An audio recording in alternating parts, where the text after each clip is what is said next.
everybody, it's time to LOL. Listen out loud, that is.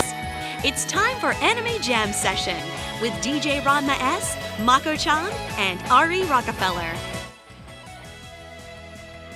Hey everyone, welcome to Anime Jam Session, episode number 511. We are that podcast that talks about anime, games, conventions, the fandom, geek stuff, and everything in between. I'm DJ Ranma S. I'm Mako-chan. And I'm Ichigo Gami. And Ari is out tonight. He's working a double, and we all know what it's like. You know, you gotta work hard, play hard, work hard, bill hard. You know. Hopefully he'll be back next week, fully rested, and we can hear how he's been for the last few weeks because we miss him here on the show. So, oh man, how is everybody doing tonight? Just like any other night, I'm freaking tired. We're gonna take over the world? Sure. Awesome. With Lederhosen. I'm suddenly thinking of trading places. I am Inga from Sweden, but but you're wearing Lederhosen. And I am okay for the most part. So, yeah, all that good stuff. So, anywho, let's get the show rolling, shall we? And why is okay, a friend of mine messaged me. I'll get back to her in just a bit. Anywho, we are live tonight, week of August 17th, 2021, right here on Twitch TV. You can find us here live every Tuesday from 9:30 to 11 Eastern Daylight Time. And don't forget, we are also part of the Voice of Geeks Network. You can find them at vognetwork.com. They also stream at Twitch TV/VOG Network. And they kick things off on Sunday nights at 8 p.m. with the Bobby Blackwolf Show, followed by Orange Lounge Radio at 9. And then we come in on Tuesdays at 9:30 here at Twitch TV/Anime Jam Session. Let's see what else we have here. And don't forget, we have a Discord. So come hang out with us before, during, and after the show at vognetwork.com/Discord. Every show that's part of the Voice of Geeks Network has their own channel. So come by, hang out, post some news, and if it's good, and most likely we'll use it on the show. And now that we got that out the way, and the neighbors are home from somewhere because I hear kids running back and forth, so that's kind of fun. And to be perfectly honest, I'd rather deal with the kids running back and forth than hearing them shoot fireworks out on the back porch. Now we got that out the way. Wow! Did y'all hear that? Yeah, that sounded more like somebody knocking on your door. I know! You know what it sounded like? It sounded like somebody was rattling, like, the front, like the front frame door, like the frame door, rattling it up against the porch, you know? Mm-hmm. Ghosts. I think ghosts. I don't know, because all I know is when I started looking, I guess it was so loud, even Ichigo started looking around like, wait, what the hell? No, I was playing into it. I was like, is it upstairs here? I just thought it would be fun. Man, it's all good. So, let's go around the room, ask everyone, how's their day? Mako-chan! Week was alright. Went to a pool party on Saturday, and holy crap am I sore. Well, you were the one that did multiple attempts at jumping on the Black Swan and kept falling off. Yeah, I completely was flipping over this float that my friends got for me, and just flipping over it constantly. So by Sunday, my knees were shot, and it's like my arm still hurts. So yeah, it's been fun. Well, that's good. All I know is I just keep remembering I keep hearing from you going, nope, every time you jumped on and the swan turned. I just heard you go, nope, and it just whoosh, get back up, jump on, nope, whoosh. Well, I mean, when you're doing stuff like that, you can basically tell right away whether or not you're gonna actually balance on the thing. So as soon as I felt myself tipping, I was just like, nope, this didn't work. Oh, man. And to refer back to what Wildspice says in our chat here at Twitch TV/Anime Jam Session, they want to crash the show, meaning the kids upstairs. They absolutely cannot because my door is bolted, and I don't think any of them is strong enough to open the door and rip that metal off. And if somehow by the grace of God that they do, I think I have something here I could throw at their skulls and knock them out. Oh, man. Ichigo, how was your week? How was your day? Ichigo. Hi, Ichigo. We can't hear you, Ichigo. We can't hear you. Oh, man. So, it is a day. Let me tell you guys. I believe it. Yeah, I'm just back here doing bot stuff, so I completely No, I totally understand. And I totally get it. So I did hit the mute button. I hit it hard. I hit it harder than anybody. Y'all know. Mute button represent. I don't know. But yeah. It's been a week, I guess. It has been a fairly productive week. We've been doing a lot in the stream and everything like that. So I've been doing a lot of work that way. Have a lot of commissions that I've been working on and off, and getting excited for the end of summer, because summer is a miserable season, and it's way too damn hot. I agree with the too damn hot, because the last few days it's been like over 80 degrees. I'm like, y'all gotta chill with this. But at night it drops down to like anywhere between 74 and 78, and I'm just like, I'm okay with this. A couple of hours without the air conditioner on, I'm okay with this. So, you know. Okay, so my weekend day is pretty similar to Mako-chan's. We both went to a pool party, hung out, had a good time. Even I made the attempt at jumping on the Swan after saying, nope, F it, I'll jump up there. I know I'm not going to hit it, but I too went diving around, so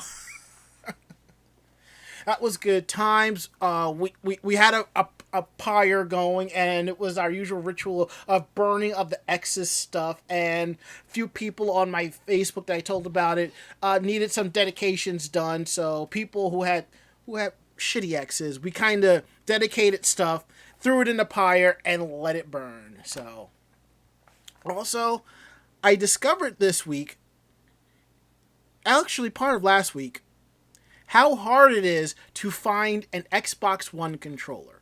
So here's the thing. For the last, I'd say maybe 6 months or so, the trigger button's starting to stick. What's the most sensible thing to do? Either you pop it open and you clean it, or you hit it with some WD-40. I hit it with some WD-40. And it was good, till it started sticking again. I went to grab the WD-40. But you don't use WD-40 on stuff in the dark where your only light is the reflection off the TV. So here I am at 2:30 in the morning spraying the triggers and not realizing that I shot more WD-40 into it than I normally should have. So now the trigger buttons work a little bit better, but my X and Y buttons are kind of slow on the uptake. So I'm just like, oh, playing games is going to be a little bit harder now. So I'm like, well, let me see if I can find a replacement Xbox One controller. Now, you're probably thinking, well, why don't you get the new Xbox controller? Here's the thing. When I get my Series X, I'm giving my Xbox One to a friend, and I'd rather that they have the same controller to go with it in case they get rid of it or sell it or whatever. So, basically, I've seen them, original Xbox One controllers going as high as $110 retail. Whereas the new generation Xbox controllers are $65. I was able to find an original Xbox One controller renewed on Amazon for $65, and it should arrive by Thursday, and I'm kind of hoping it shows up tomorrow. So, and also, during the whole chaos and the fun stuff over the weekend, my Fitbit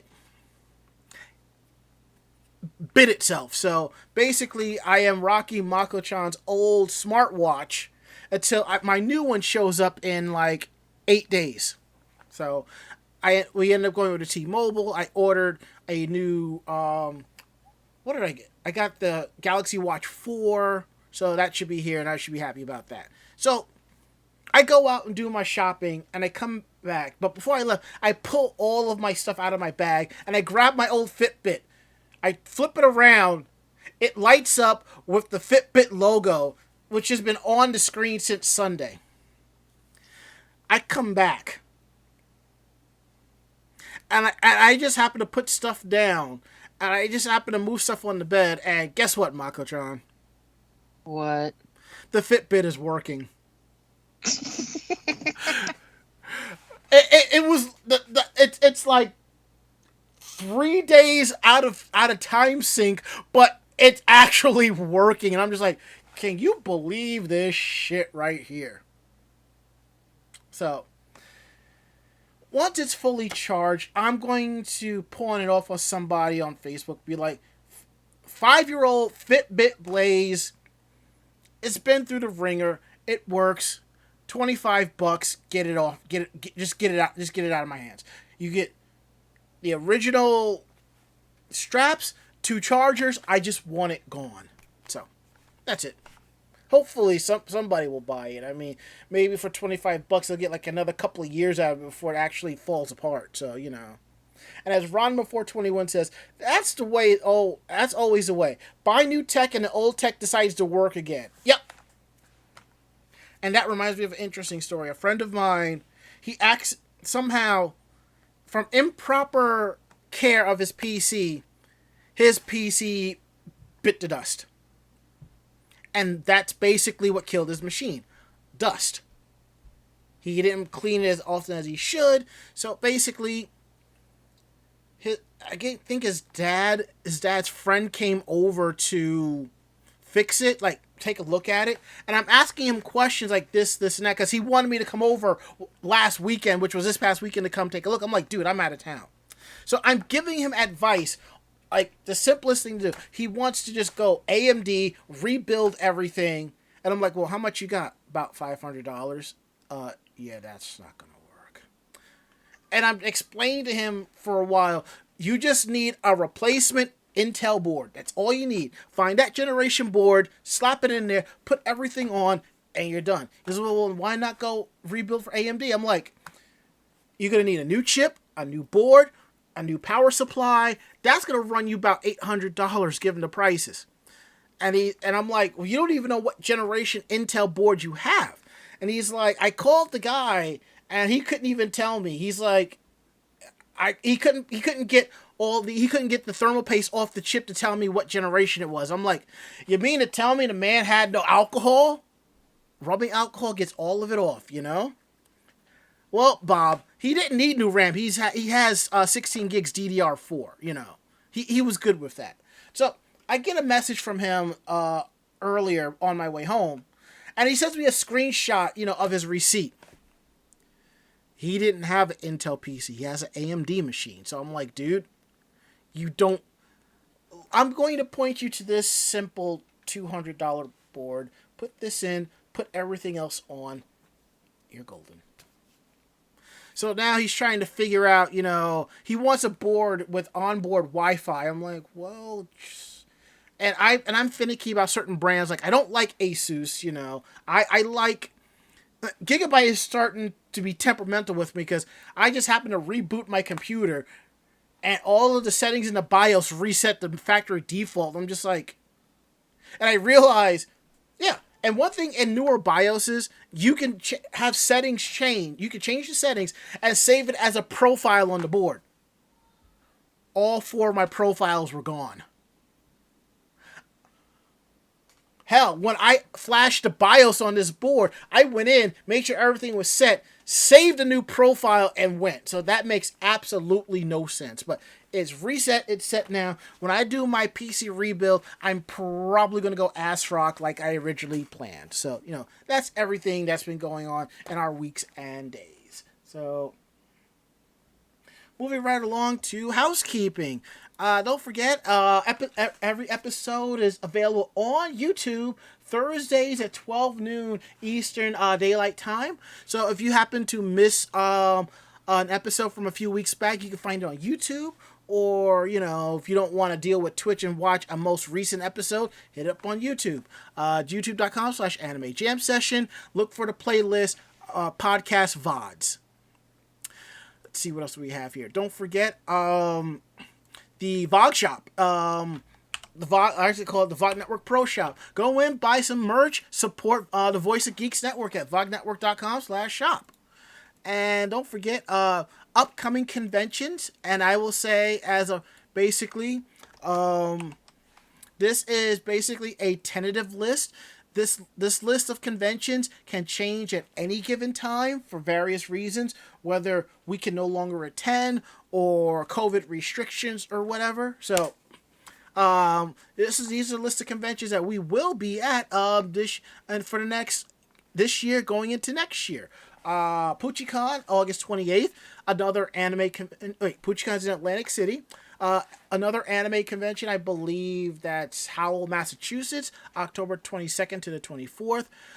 DerbyCon, East Brunswick, New Jersey, October 29th to the 31st. The Unconventional, I think that's Somerset, New Jersey, and I believe that is November 12th to the 14th. Anime NYC at the Jacobs K Javits Center in New York City, November 19th to the 21st. And ZenkaiCon in Lancaster, Pennsylvania, March 25th to the 27th, 2022. I can say with confidence that some of us will be at PuchiCon, Anime NYC, ZenkaiCon, and AAC. Everything else is up in the air. We may just do it for one day. It just depends on how things go. And also, along with housekeeping, if you've noticed, I've kind of played around with the layout. It kind of looks more nicer, a little bit neater, more streamlined. I kind of like this. So let me know what you think. Shoot us an email at podcast@animejamsession.com if you like the new layout, or, once it goes up on our YouTube page, leave a comment. I'm always looking to make things a little bit better, a little bit more fun, and all that good stuff. So, next up is Geek Roundtable. This is the part of the show where we talk about the geekier aspects of our week and some of the cool stuff that we've done and we want to share. What's that you got there, Mako-chan? Well, I said last week that I was going to show off my custom pop figure. Mm-hmm. It is the one custom that I have so far. And of course, I had to go with Supernatural as my starting point for my custom figure collection. And then, of course, I had to go with my boy, Gabriel, because he's my favorite character in the entire series. That's cool. So, yeah. Basically, I got this for Misty Figs on Etsy. Mm-hmm. They do a lot of different custom figures for pop figures. They're actually pretty decent quality. And then, as you can see, you can actually pay a little bit extra and get the custom box to go with it. But this one actually, I'm pretty sure, is one of the Sam figures from Supernatural, and then wings are put onto it. Just because I have the Sam figure as well, and basically it matches up. They just went through and recolored everything, painted everything. But the story on this is that I ordered this back in February. Mm-hmm. And it was supposed to take about 5 to 8 weeks to basically do everything and then ship it out. Well, at the 8-week mark, it was shipped out, and then I didn't hear anything else about it.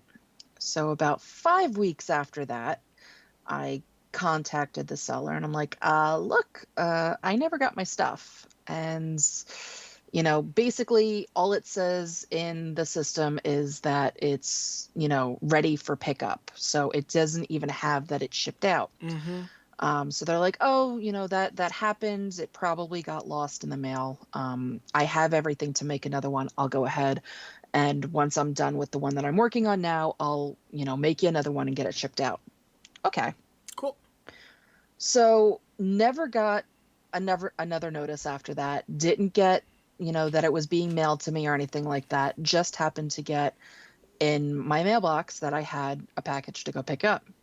So I went to go pick it up, and lo and behold, it was this. And there was a note inside of it that basically said, about a week after you contacted me, this showed up back at my door.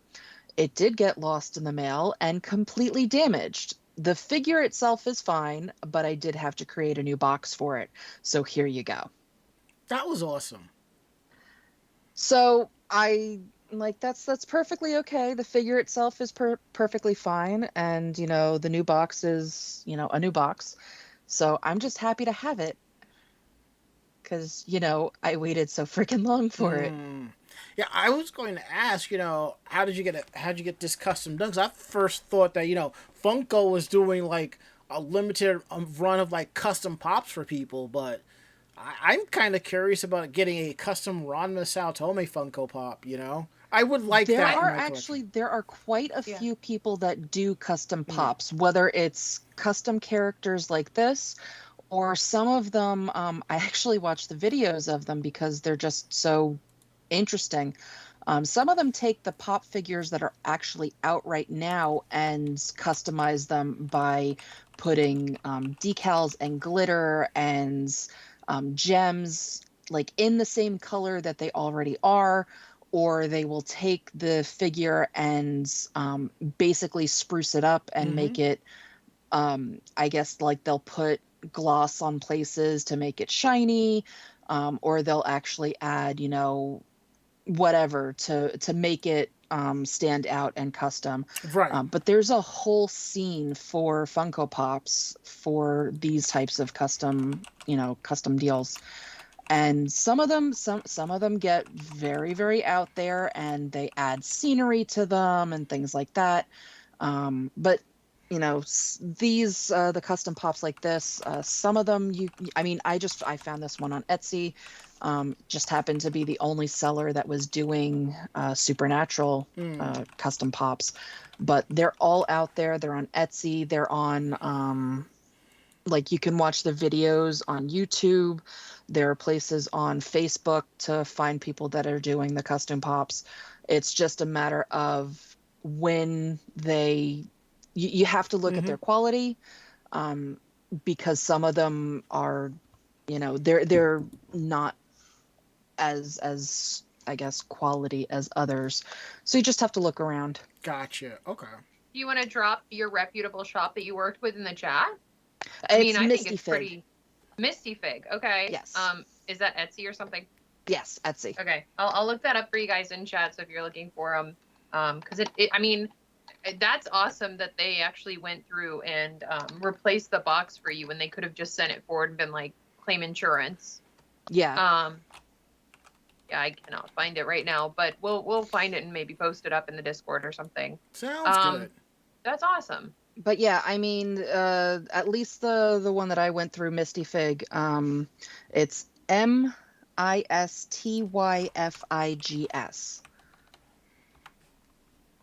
And they are they're on Etsy, and they had the different options. You could get just the base, you could get the base with the wings, you could get the box, or it would come in just like the regular plain plastic box with no special box like this. So you can, go through and look at the shop stuff. This is the one that I went through, and again, perfectly okay. And because they're so busy, it does take a little bit for them to answer any questions.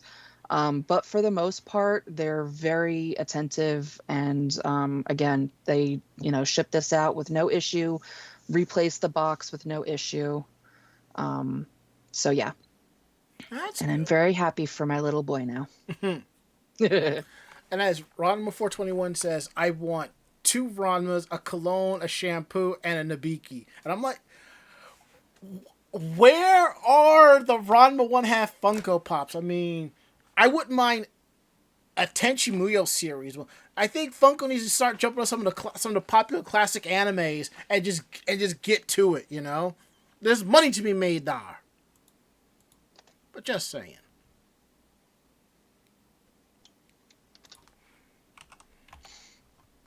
Yes, for unfortunately, we've been robbed. Ichigo, what have you to share for our Geek Roundtable this week? I actually have something today, and it may not be as exciting to some of you, but it may be exciting to those of us who are cosplayers and tend to be the ones that our roommates would probably call us most prepared for the cosplay apocalypse. Let's just say that. So, anyone who knows me from my OG cosplaying days knows that I used to be the roommate who had a large fish and tackle box that I had repurposed basically into a little bit of everything kit. So it would have my hot glue gun, it'd have extra bits of fabric, it'd have scissors, it'd have all my marking pencils, snaps, hooks, and eyes, all those things, right?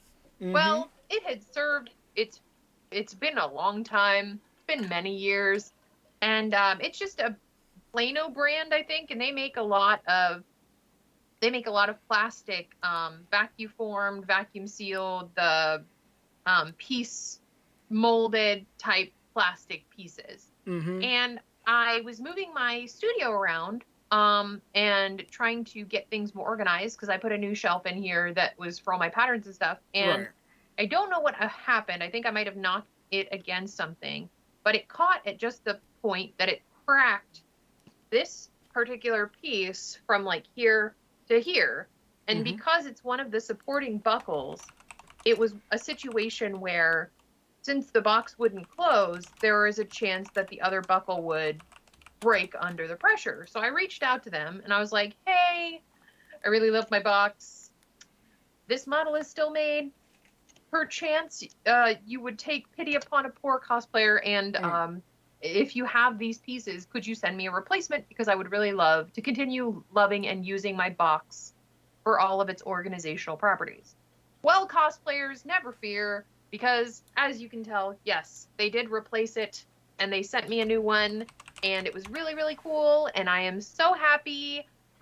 So I have to just pop this back on, but I wanted to keep it separate because they're very permanent.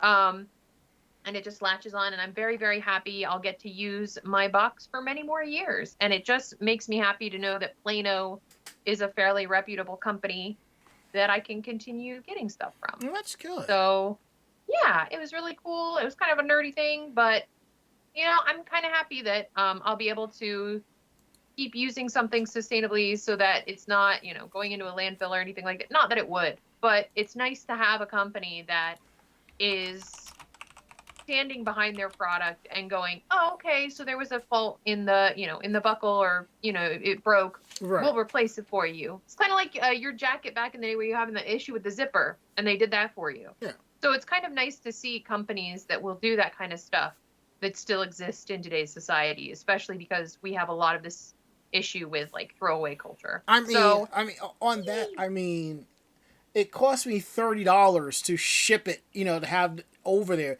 for it to get done. I mean, you know, and on the same token, it's like if you remember, about 2-3 years back, I had a Creative Labs 5.1 surround sound system, and one of the speakers, and I think the subwoofer died.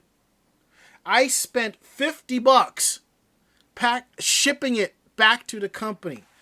Just so you know, I only paid $50 because I got them the price, because Microsoft price matched them.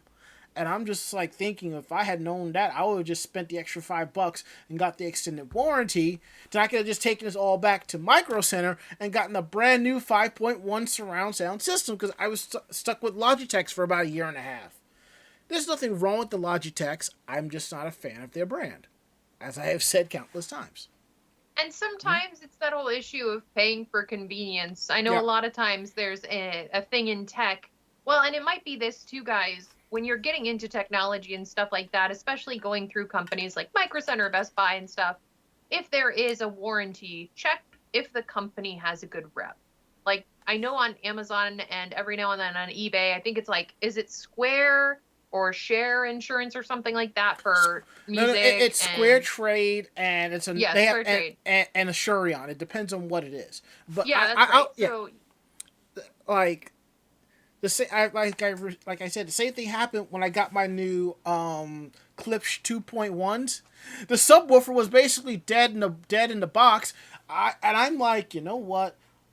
Let me contact the manufacturer. I got nothing. I contacted Amazon. They shipped me another one, and then they just gave me a label to slap on there to have it old one shipped back. You know, a prepaid label. You know, companies used to do that, but now they're cheap. But anywho, just to touch on what Bonds is saying in chat. Yep, I have learned just to call or email a product manufacturer, and they will follow up with a replacement or extra parts, etc. And that's literally what I did.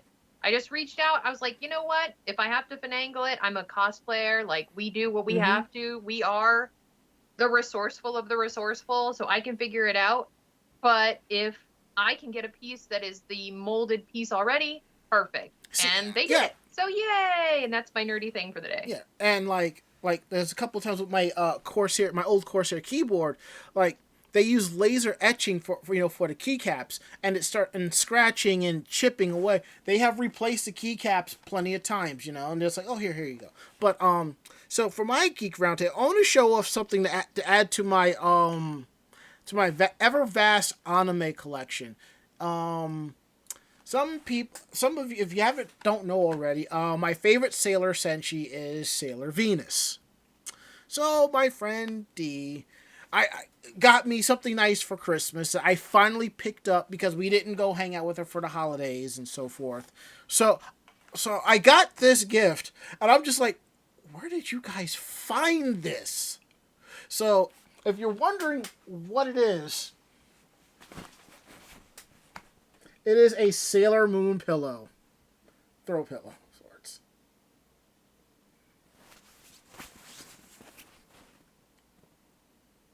And this is on the back. And I'm looking at it, and I don't see like the Entertainment Earth logo. I'm just like, where did you guys find this? You know? I think this is something pretty cool.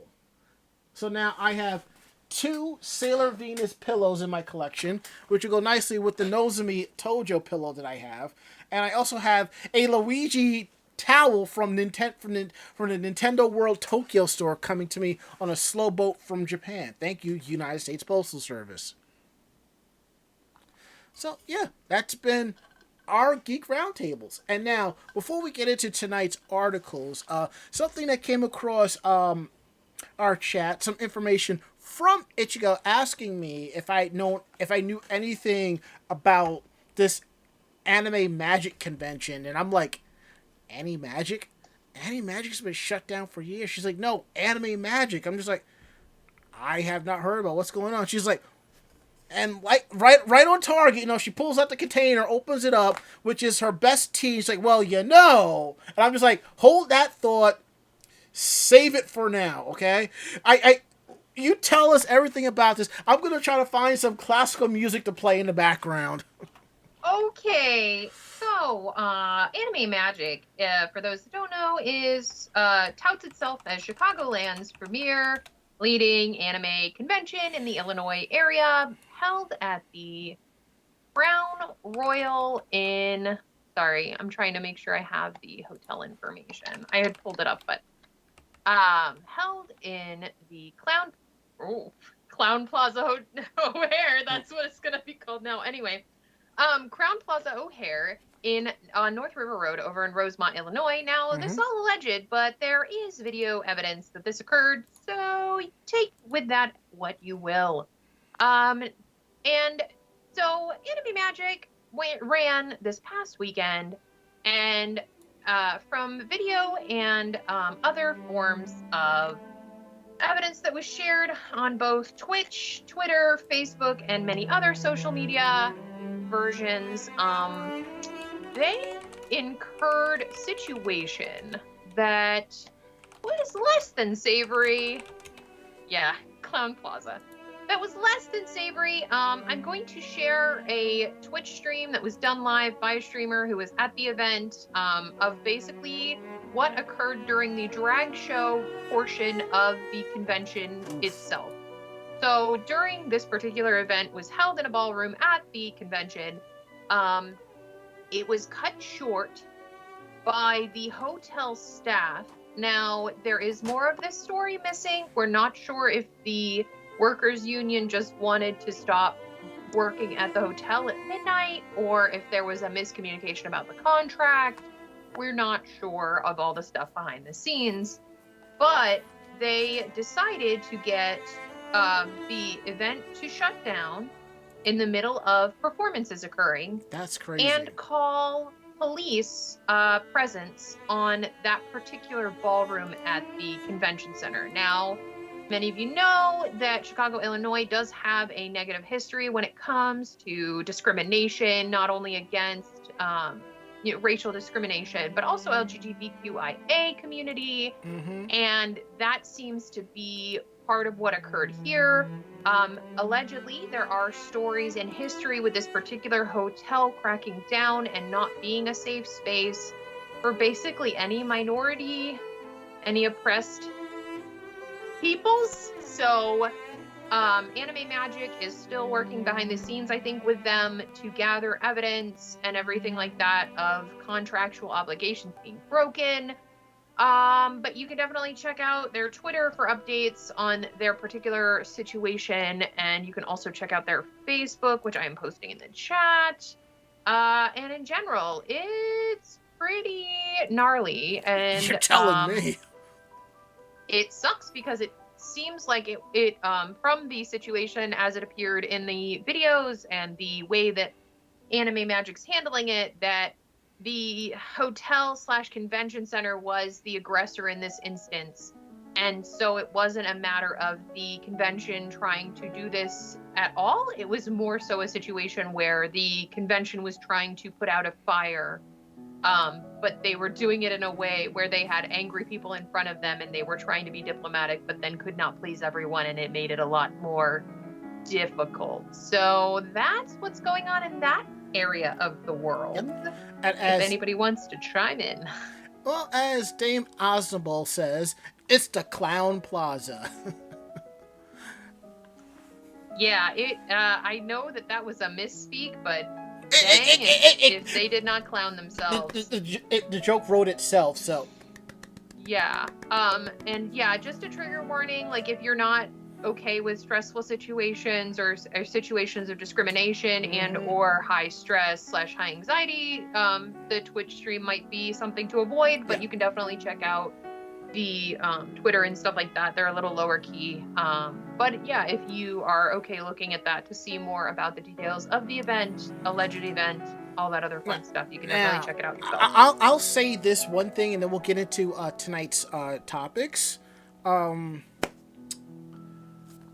According from what I've read, this happened because a breach of contract because the con went past midnight.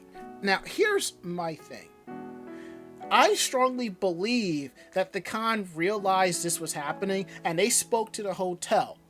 From my understanding, if you go past a certain time, you have to just pay an additional fees or penalty in regards to the contract. I don't see anything in regards about the cops are gonna come in, shut all the lights off, and drag everybody out. All the lawsuits that are coming through. That's all I'm going to say about that.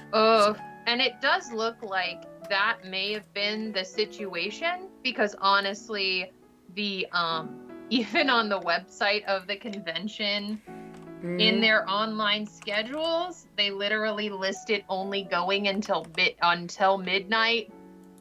Like, there's nothing scheduled for past midnight, and this just is all of the information that I can find. Let me see if it's Friday night, maybe.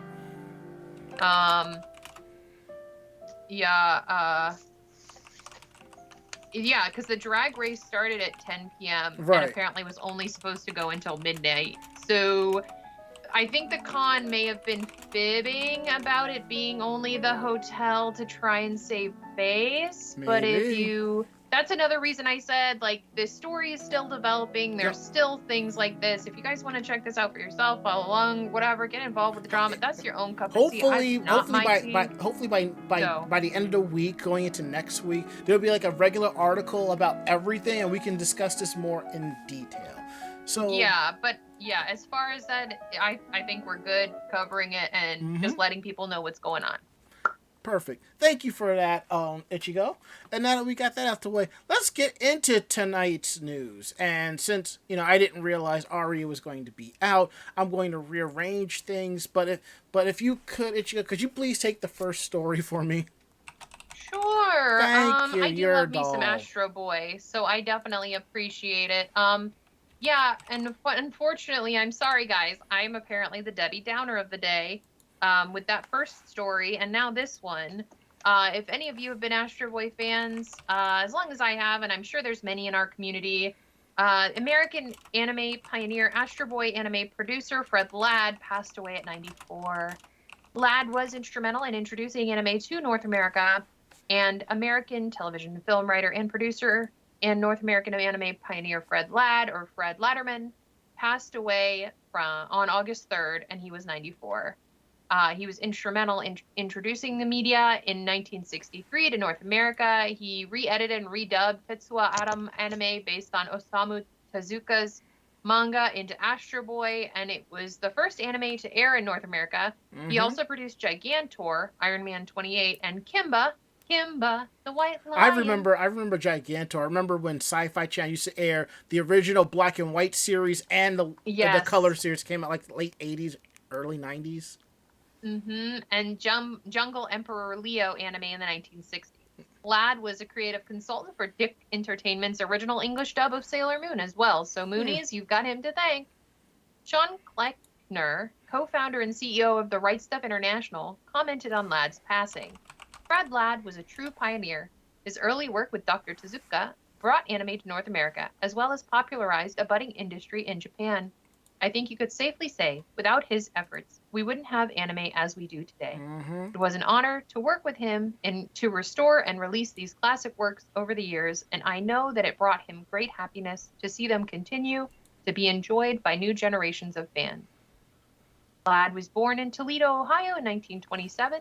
He graduated from Ohio State University in 1949 with degrees in radio and speech. Prior to his work on Astro Boy, Ladd re-edited and redubbed European cartoons into English. Ladd worked as a writer on animated shows including The Incredible Hulk, Mask, and Ghostbusters. Mask was my shit back in the day. Yeah, he also wrote the book with Harvey Denoff titled Astro Boy and Anime Come to the Americas, the insider's view of the birth of a pop culture phenomenon. And I know I read that book as a kid. I don't know if anybody else did. No, this is the did. first time I've heard of that book. And there have been added sources to the article itself, but yeah, in general, that's all the stuff going on with Astro Boy and Fred Ladd, and we appreciate the work he did, and we hope that he finds a great place to rest in the anime heaven in the sky. Oh, he's probably chilling with the creator of Astro Boy. They're probably having a couple of Mai Tais talking about the good old days. And as Gina Brick 1 says, I love Mask. Yes, I absolutely loved that cartoon. I kind of hope Hasbro reboots that. I think that would be kind of cool. Alright, now, I could tell you, late in the 2000s, you had all these other conventions going on, and then those of you who know, like, Wizard Magazine started Wizard World. It was their conventions, and people started calling Wizard World the Walmart of conventions because there were so many of them, which kind of shrunk down. And I remember when, I think it was one year, Wizard World New York was the weekend after New York Comic Con. And I remember another year where they were both the same weekend, but it was like 5, 6, 7 blocks away from each other. I'm just like, that's wow, And we hadn't heard from Wizard World in a while.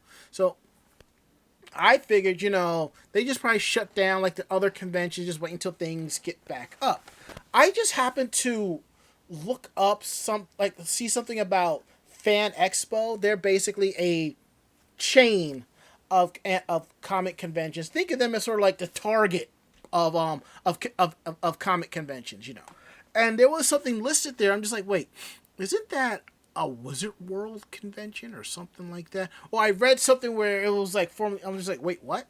So I did a little research, and it seems that basically Wizard World has basically sold all of their cons to Fan Expo. I'm legitimately surprised. Not shocked, but actually surprised. So basically, Wizard World, they used to have so many cons. Now they're down to 6. Philadelphia, New Orleans, Portland, St. Louis, and I believe Chicago. I believe in October will be the final Wizard World Chicago convention before it becomes Fan Expo Chicago. So as per Fan Expo's President Aman Gupta, he says, Fan Expo HQ is devoted to creating unmissable, exceptional fan experiences.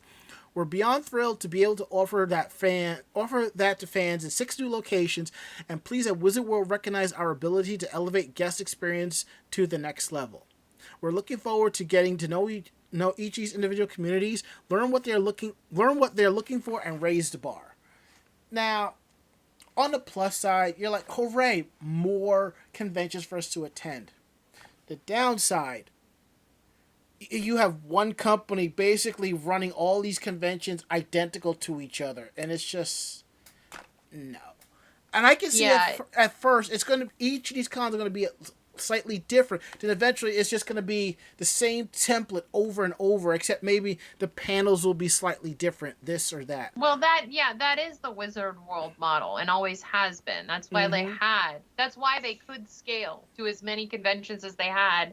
Because I think at their peak they had like over 20 events, right, or something close to that, and they had to pare down because of was it bankruptcy scare, or was it something to do with finances? I think it was finances and stuff, because they had so many, they weren't as good. People had issues like these conventions aren't what they should be. They could be so much better. Yeah, well, because they were for profit basically, and I know that there were a lot of issues in different circles of attendees for those events, on top of like celebrities not getting paid and all this other stuff that happened during the events. Now, Questbuster says, I remember Wizard Magazine used to be on the shelves. It was like the monthly comic Bible. Yeah. And then they had, I think it was Inquest or Inquisition Magazine for the trading cards and stuff like that. Yeah. Because I mean, they produce a lot of that stuff still. I would have liked it better if Fan Expo just kept the Wizard World name on these conventions and let it run the way they should, like that, with a little bit of input from Fan Expo. But I understand, rebrand across the board, I mean, on top of it, considering that it was kind of a money drain for Wizard, and the fact that it was giving them a lot of bad rep, I feel like they're trying to just wash their hands of it at this point and just give it to a company they think will handle it well. On top of that, I mean, it was a sale, it was a business dealing, so they're just looking to make money at the end of the day.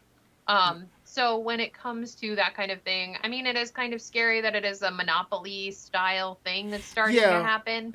But I highly doubt that the way that they're going to be running the event is really going to change much from the, for-profit model of scale it up, scale it back, specifically do it in a way that it can just be done over and over again and change it very slightly for the areas it's in. I don't know much about Fan Expo because I've never attended their events. I've never attended a Fan Expo convention, but I've heard nothing but good things from the people that went. Now, me and Mako, we went to Denver Comic Con, and now that's now Fan Expo Denver. I'm just like, and there was drama with that. And I think we may have covered that like a ways back, but yeah, I just kind of feel like, I kind of feel like, if I was to run a bunch of conventions, I would just keep them as is, just keep, I would keep the websites look identical, but changes here and there to kind of reflect a little, just let it run as is, sort of like a franchise per se, but But as per the article, like I said, Wizard World Chicago will happen, but for the other shows, which is now Fan Expo, New Orleans, Portland, St. Louis, what was the other one? Philadelphia. The dates on those are now to be determined. I'm going to assume they're going to probably want to rethink how they want to do the cons, get different dates and so forth. So we will see how this goes.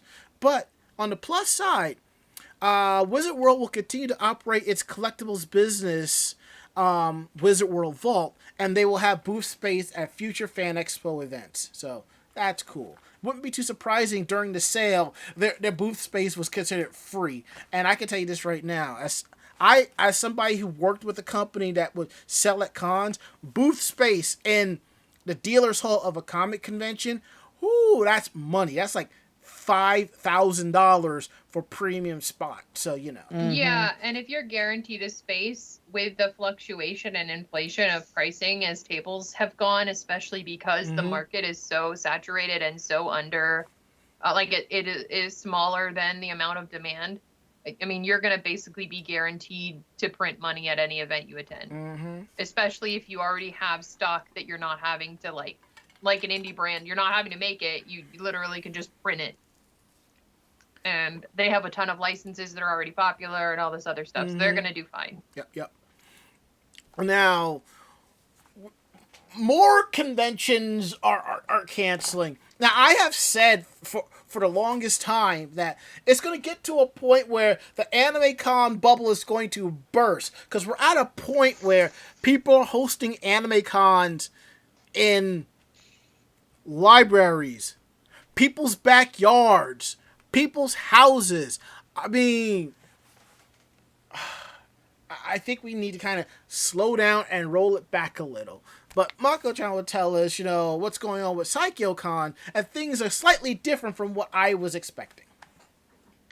Yeah, so SaikouCon canceled its 2021 event and all future events, except that the 2021 event was for August 20th through 22nd. Whoops. And so the con chair announced on August 6th that the event was canceled, originally scheduled for August 20th through the 22nd at the Mountain Laurel Resort and Spa in Whitehaven, Pennsylvania. It was explained that the convention did not have enough programming to move forward, which, not for nothing, you're in the middle of a pandemic. A lot of people are not comfortable going to conventions. So it was also stated that due to various difficulties that have made our operations face insurmountable blockades, there will be no SaikouCons and no con events in the future. It was explained in the announcement that the other difficulties the convention faced in the last year, including shutdown of convention email for a few months and issues with being locked out of social media accounts. The con chair also stated he has no plans to continue any side projects connected to the convention that were in the planning stages before COVID-19 pandemic hit. He stated that he will not be part of the anime convention community in the future. So this convention launched in 2013 as the Northeast's newest large-scale anime convention and was hosted every summer from 2013 to 2019. The 2020 event was postponed to 2021 due to the pandemic, and now the entire thing is canceled. People have told me SaikouCon was basically like the Animal House of conventions. That was the best way somebody said it to me. Now, I knew about this about a week or so ago because another friend who's a former con chair, who still staffs, told me about this. And I'm reading it and we're both believing there's got to be more to this story. My thing is this: how are you locked out of your department's email account for months? You mean to tell me that you did nothing to see about getting the password reset or contacting the company, like the con's IT or hoster, to get your password reset? You mean to tell me nobody sat there and not sent emails out to panelists and telling them, oh, you're approved and this and something's not right. And the fact that the con chair is falling on his sword over this, it sounds like some shit behind the scenes went bad. Well, I'm actually reading through the actual post. It links to the actual thing. Mm-hmm. And basically it says this year's difficulties, including the shutdown of the convention email for several months in 2020 and again in 2021 due to spam reports that caused registration confirmation messages for attendees and merchants to be severely delayed up until this cancellation, which has been a point of justified anger for many attendees and merchants. I know who has been making the spam reports against the con email address. Thank you for adding to the difficulties of restoring the convention after the 2020 cancellation.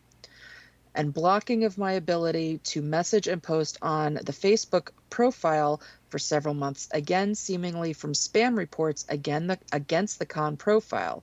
Messages were locked and all my posts were displaying as being from my personal Facebook, which does not show up on the timeline of anyone that follows the con page.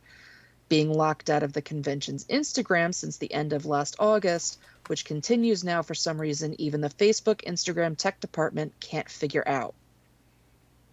So this looks like somebody with a vendetta against the convention or the convention chair. Yeah, I'll say, I believe that. But some of that, as someone who's been in IT for 20 years, some of this doesn't add up nor makes sense.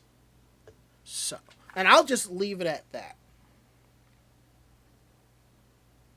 I did want to make a quick correction before the next article, Ranma, if that's okay. Mm-hmm. I misspoke when I was speaking in the anime magic situation. Mm-hmm. Apparently, the way that they have the schedules, the overflow from 12 a.m. to any events after 12 a.m. actually leads on to the next day's schedule. And so it does look like the convention did have things scheduled for up to 3 a.m. the morning of Saturday, and the morning of Sunday they had events going until 4 a.m. So it seems like it's an issue with the hotel itself. And I believe that. That does include the drag show actually being scheduled to go until 1 a.m. Now, I just wanted to clarify that for chat so we are clean and we make sure we're correcting our journalism, because I would rather be, a journalist who can follow up and make sure that I'm correcting my info. And so true. And again, I'll say this. The fact that the hotel had the cops come in to drag people out, at that point, I knew there was some bull. At that point, I'm like, the hotel is up to something. No. And to refer back to the issues with the convention, as Washi Otaku says, it was I, Dio, that sent the spam reports.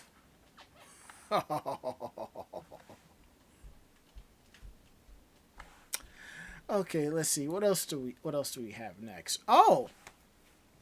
Yeah, we're going to talk finals about numbers. an event that recently happened. Mm-hmm. So for those who have been going to conventions, I hope that you've been safe and you've been taking care of yourself and making sure that you're doing safe con-going practices. However, one of my local events happened this past weekend. No, a few weekends ago now. And Otakon reached a total person attendance of over 25,000 attendees.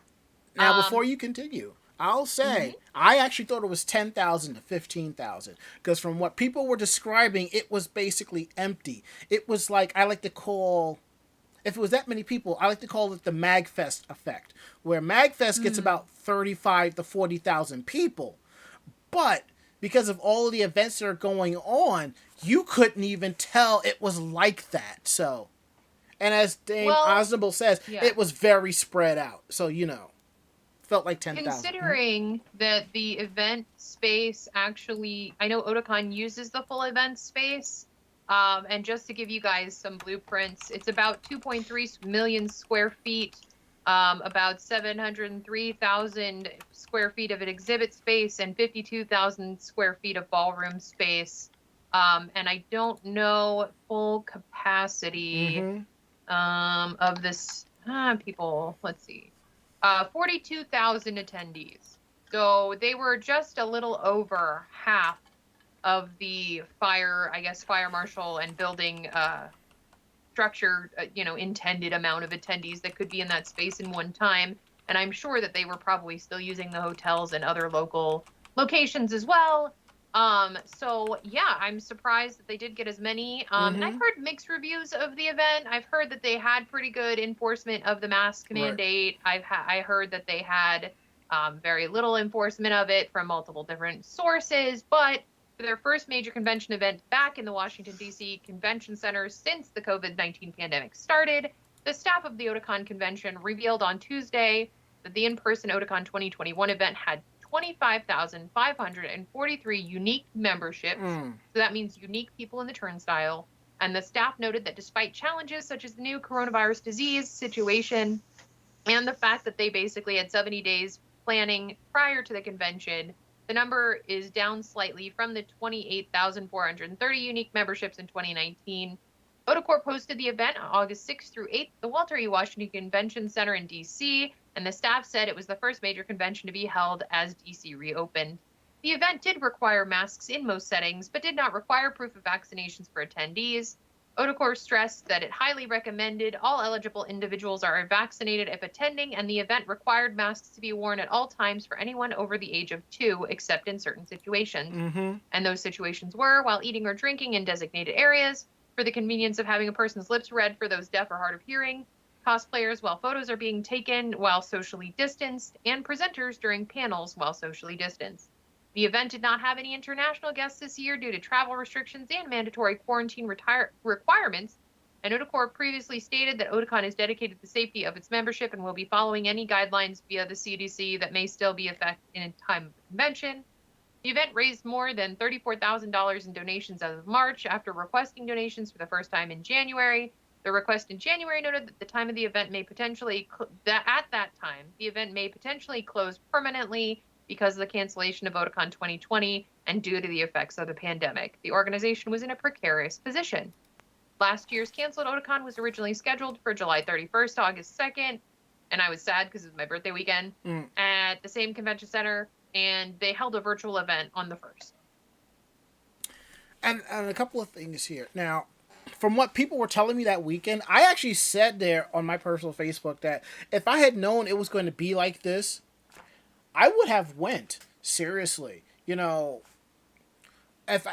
Hindsight's 2020. If I actually thought about it, I know people who I could have contacted, like, I want to come down Saturday. Here's $100. I'll just crash on the floor. I'm just taking pictures. I could have done that, because the thing is, I'm starting to like conventions where I can actually walk around and enjoy. I'm not like, shoulder to shoulder. It's, the crowds and stuff like that.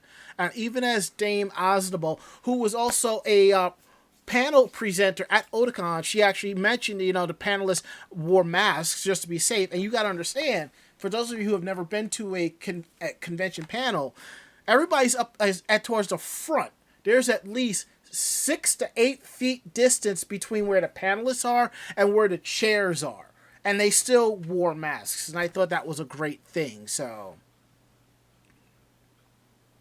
I think it's all about uniform enforcement and the fact of staff members being well trained to handle it, because I know that there were still probably quite a few instances where people were, refusing to wear their masks and stuff like that. Well, but I know in the media posts and videos and YouTube things that I saw online, I would say about 80 to 90% of people in the view of the camera, which is quite a lot considering there was over 25,000 people there, were wearing masks. Yeah, and from my understanding, not 100% of them. And from my understanding, if your mask was off and you wasn't eating or drinking, staff and security got on you about it. So yeah, and I'm sure if not staff and security, then your fellow con goers were probably like, bro.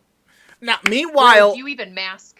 Meanwhile, over on the DragonCon forums, where they're mandating masks, people are just up in arms about, my freedoms, and people are like, that means more room for me, or can I buy your badge? On the New York Comic Con forums, they're like, my freedoms. Well, I'm not going to this convention. This con's just lost my business. And everyone's like, well, can I buy your badge? That's the best way to look at it. If you are mad about restrictions at a con because of health, because people are trying to be safe and all of that, let somebody buy your badge. That's it. You know, at least you'll get your money back, you know. Shoot. And considering that New York is going to be the first state in the nation to enforce you going into private locations and not being vaccinated, like not be like having to show that you're vaccinated. Hi, I'm a military brat. I've had to do that my whole damn life. I don't even know why people are complaining. That's you, and I get that. But, you know, there's a couple of people who are not happy about what New York City is doing. And I look at it this way. The reason why it's come down to this in New York City is because ain't nobody else is doing this. You know, nobody else, people aren't wearing masks like you're supposed to. Like, when I was coming home tonight, there was at least about 8 people on the subway car that I was in. Only 2 people had masks on. Actually, 4.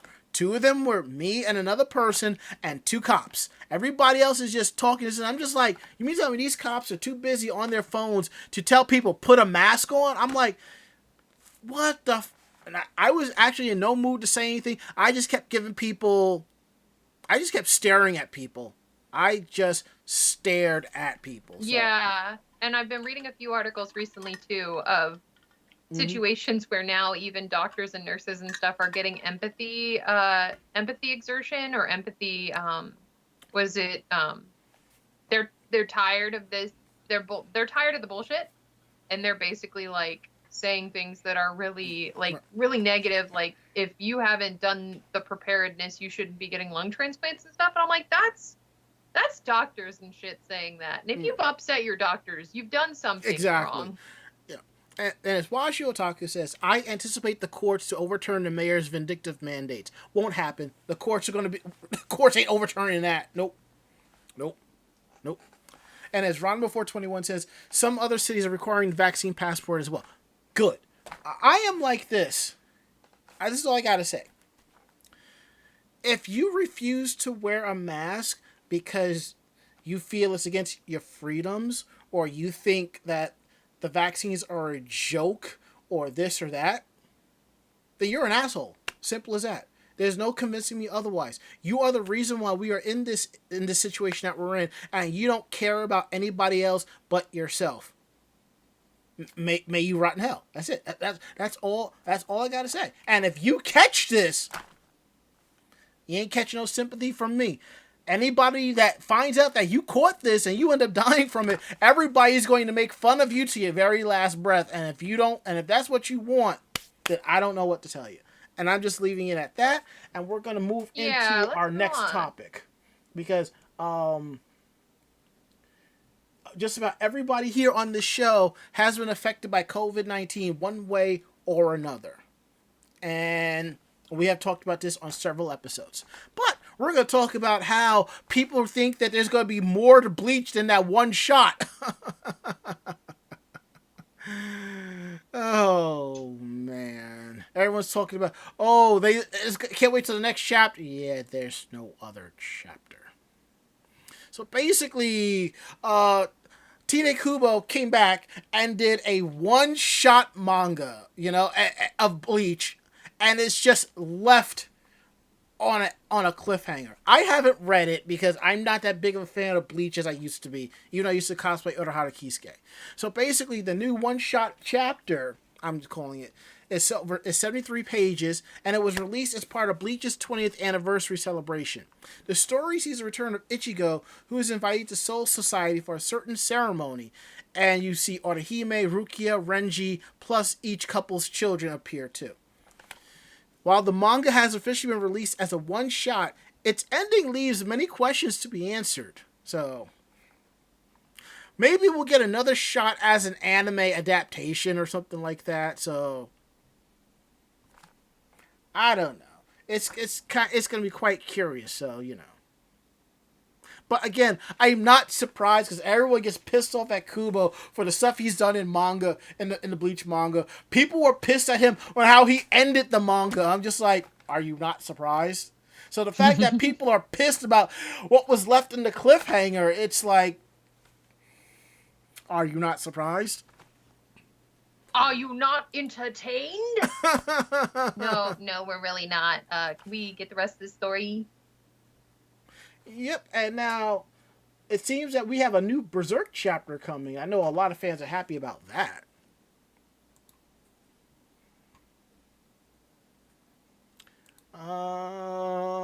Mako-chan, what's going on with Berserk? Yeah, so it looks like there is going to be a new Berserk manga chapter that is going to be released on September 10th. This comes as part of a special memorial edition for the late Kentaro Miura. The official website for Young Animal announced tonight, which this was on the 11th, that the magazine's next issue will pay tribute to the late Berserk creator Kentaro Miura, who passed away on May 6th due to an acute aortic dissection. The issue, the 18th issue of the year, will feature the next chapter of Miura's legacy series, as well as a special memorial booklet and special color poster. It was unknown what would happen with the Berserk manga series after the passing of Miura, and after the publishing of the 364th chapter on September 10th, it will still be unknown what will happen to the series. So the memorial booklet is going to be titled Messages to Kentaro Miura. Will feature messages from his closest friends and colleagues in the manga world, and more. Young Animal's next issue is set to be released on September 10th in Japan. I wonder if somebody will pick up the pen and paper and continue the series. You know, wonder if something like that will happen. It's possible. I mean, something like this, obviously, acute something like that, they don't normally know that it's happening. So they can only hope that he had, I guess, plans and everything. But if that's not the case, it may just end. Bob Coffey says, I bet his assistants will finish it. I hope so. That's possible, but I mean, you're talking about, one, a series that's been going on for so long, and two, that it could be a legacy thing where his assistants will take over. Sometimes if there's a child or something coming up, they may take over. It's all going to depend on, one, if storyline was already written for what's to come, and two, if everybody is okay with doing something like that, if the storyline isn't already done, because it could be seen as a tribute, but it could also be seen as not wanting to disturb his memory and his legacy. So it really could go either way, depending on, what plans have already, been put together. Right. That's good. All right. Now that we got that out the way, it's time for the part of the show that y'all really stick around for. Meanwhile, in Japan, and depending on which stories, I have some sound effects I can play. Oh my goodness. I will take, well, since it's sort of my fandom, I'll take the first story.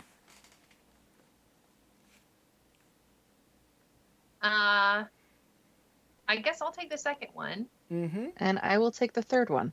All right, perfect. All right, so our first story takes us to Universal Studios Japan's Super Nintendo world. And it seems that Goombas were defeated here because the animatronics fell off of Mario Mountain.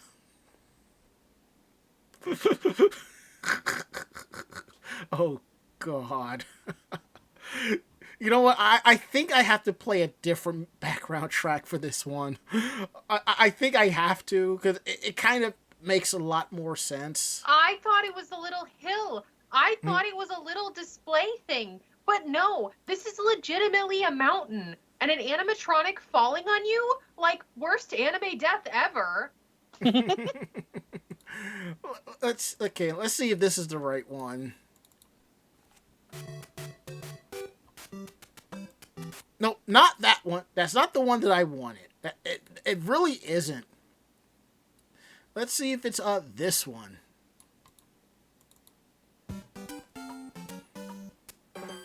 Close, but not the one that I want. Let's see if this is the correct one. Let's see.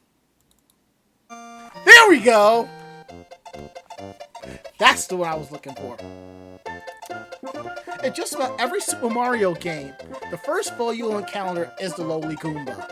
It's essentially the series' tutorial enemy, with no method of attack other than waddling You might slowly want to towards lower Mario. the music a little bit. It's kind of overpowering you. There we go, sorry. Towards Mario, and serving as a target for him to jump on and defeat help the player coordinate their muscle memory for the rest of the adventures to come. So it's only fitting that the recently opened Super Nintendo World theme park section of Universal Studios Japan, the very first enemy to fall are the Goombas.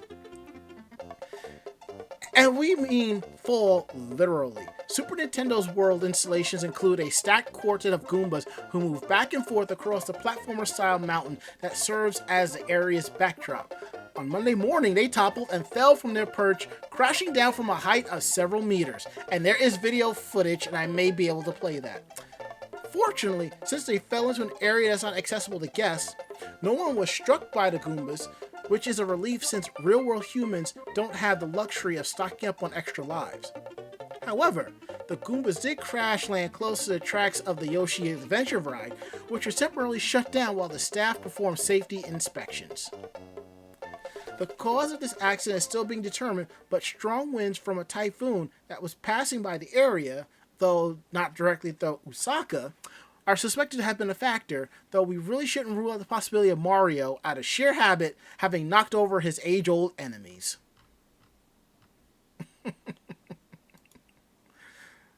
That's funny. That is funny. Let me see if I can get this to play real quick. All right.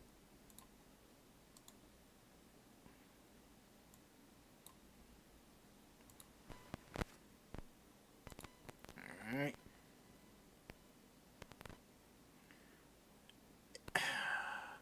Actually, I don't think I can get this to play at the right time because it's like whole video or whatever. So, oh well. Well, we tried. Sorry about that. Sorry, y'all. Anywho, moving right along. Ichigo, I think the next one is yours. Yeah, let's move on from the nightmares that we may indeed be crushed by Goombas instead of our dreams of like bouncing on their heads and getting coinage. Yeah, let's move on to maybe shut up and take my money. Yeah, because honestly, in this case, to be perfectly honest, I'd rather deal with a couple of Goombas as opposed to a couple of Paisans, you know? I've never dealt with either, so I'm gonna go with your best judgment. Actually, go with Mako-chan's best judgment. It's her cousins. Yes. Well, this drunk customer I don't think would want to deal with either of them either, as he threw coins at a Tokyo bento shop and got arrested. I don't think he was playing the right video game, but justice is served to a liquored up customer who got violent over not getting the service he wanted. Now, for those of you who've never been to Japan, a lot of their monetary things, the yen, are in coin form. So if anybody remembers the dollar coins from back in the 2010s, the early 2000s, it's definitely like that instead of having a lot of paper. So Tokyo's Kitchen Dive is pretty much the perfect example of a crowd-pleasing business. The Tokyo Bento Shop is known for its massive portions, rock-bottom prices, and unpretentious, palate-pleasing flavor. And yet, even all that wasn't enough to satisfy a late-night customer who came in during the pre-dawn hours on the morning of the May 25th. When he asked for his bento to be warmed up, The staff told him they couldn't accommodate him due to contact limiting policies in place as coronavirus precautions. The man flew into a rage, and in addition to insults like, "You're garbage. I make as much money in a month as you do in a year," the staff had coins and bills flung at them, which is never a polite way to render payment. Kitchen Dive posted its security camera footage of the incident, which went viral and was shown on multiple TV news programs in Japan. Shortly thereafter, the man who had thrown the money returned to Kitchen Dive with a gift and an apology, neither of which the management was in any mood to accept, instead telling the man to turn himself into police. The man did so, and after a month of investigating, he's now been placed under arrest, as Kitchen Dive reported in a tweet accompanied with, for some reason, a bunch of cute teddy bears. That was nice. Quoted from the post with the adorable teddy bear pictures, as you can look at in the article. The drunk person who came into Kitchen Dive's main Kamero branch in the middle of the night and assaulted our staff has been arrested. We can't say any more than that since the investigation is ongoing, but we wanted to inform everyone. Surprisingly, the man who threw the money works in a restaurant industry himself as an owner-manager in a follow-up tweet. Kitchen Dive said that one of his employees anonymously contacted either the restaurant or the police to reveal his identity, leaving Kitchen Dive wondering how horrible a boss must be to his own workers. Online commenters were unanimously happy to see justice being served, quoted as saying online, "Been waiting for this. Congratulations on the criminal being arrested, and a thank you to the police who carried it out. A bento shop is a place to buy bento, not a place to go buck wild. Can't let shits like him get away with acting that way. Throw the book at him." In the video of the incident, the person who threw the money was accompanied by one other man who also tried to intimidate the staff as a pair and challenged the workers to step outside for a fist fight. Due to the Japanese language not ordinarily differentiating between the words person and people, it is unclear from Kitchen Dive's report whether one or both men have been arrested, but even if it's just the one who actually threw the money, hopefully his companion will be better behaved from now on. And yeah, I feel bad for all of my frontline and specific essential workers who have to deal with people who apparently have been locked up just long enough that they don't know how to behave themselves in public. That's just, Questbuster got it right on the nose. No shirt, no shoes, no buck wild bento service. We do not, sir. This is a Chili's. Well, I only have one thing to say about that. So, as the saying goes, the more you know.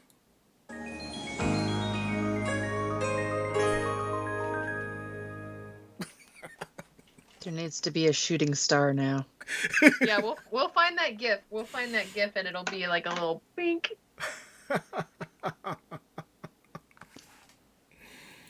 right, and our last story.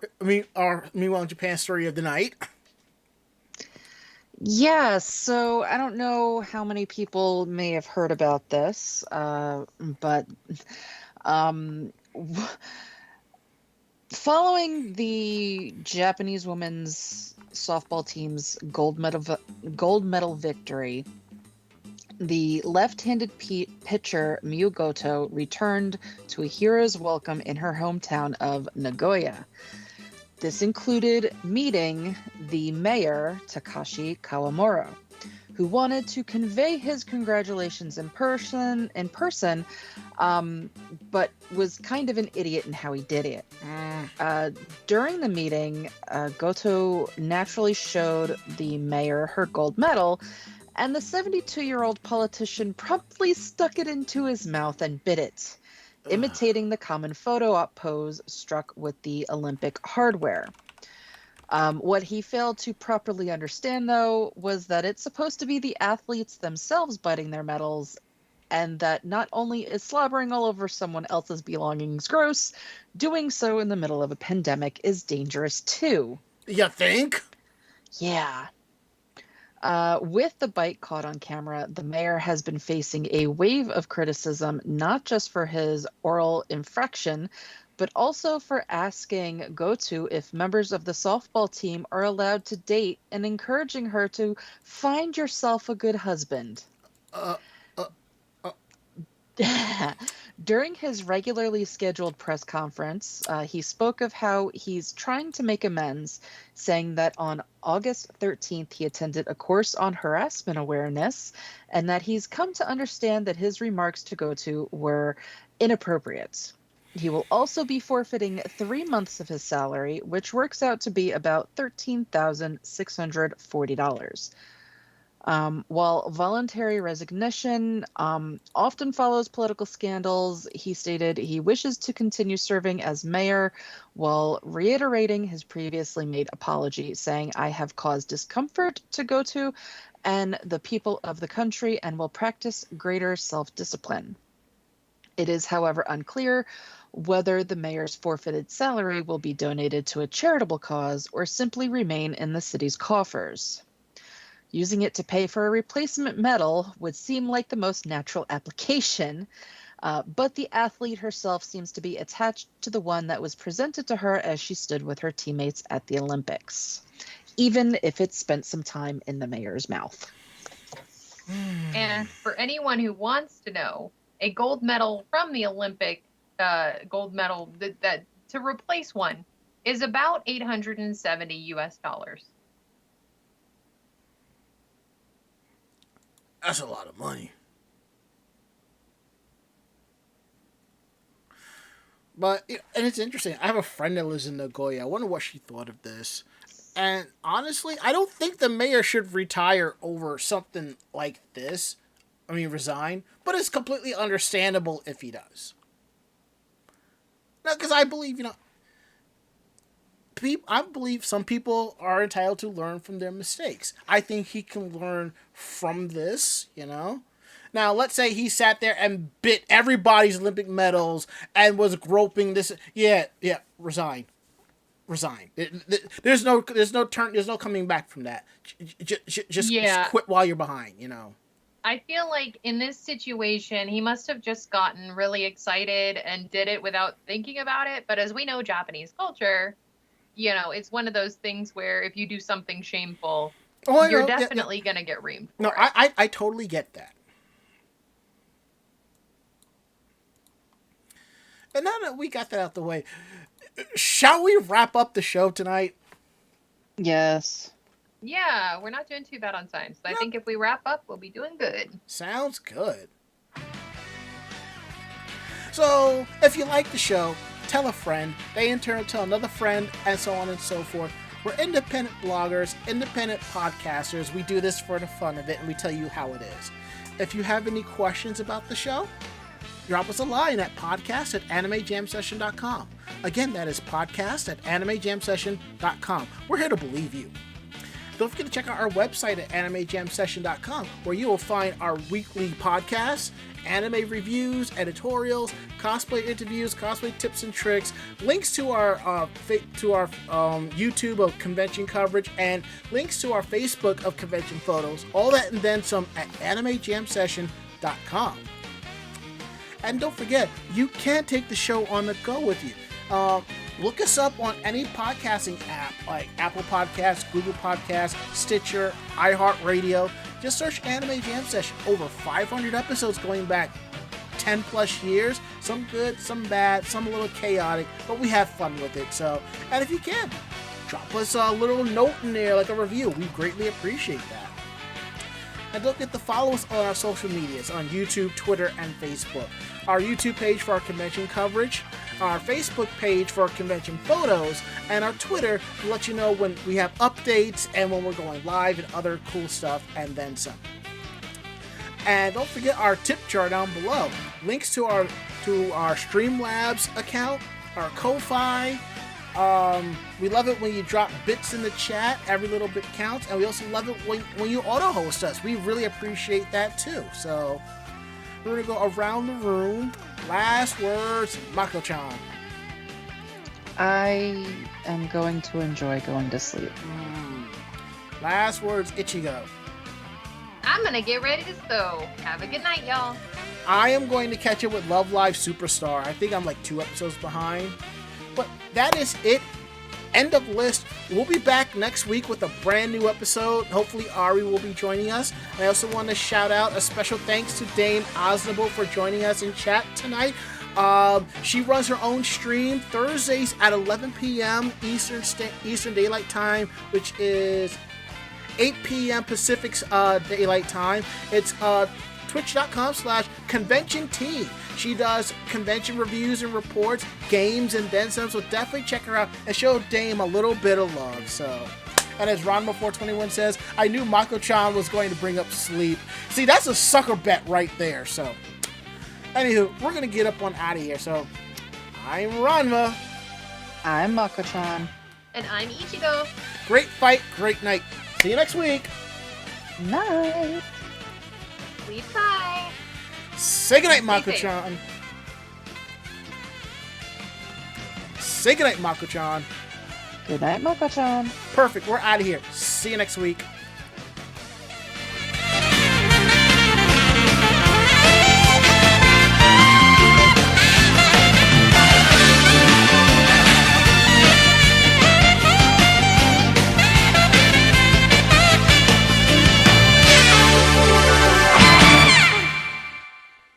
This podcast has been a production of Anime Jam Session and AJS Productions. No fanboys and fangirls were hurt, maimed, shot, electrocuted, or pistol whipped in this episode. For now. The views, opinions, and thoughts expressed on the show do not reflect the staff or the network as a whole. But we're still right, damn it! For transcripts of this episode, start typing. Check us out at animejamsession.com. and vognetwork.com for more information about us and other programming. Jamatane!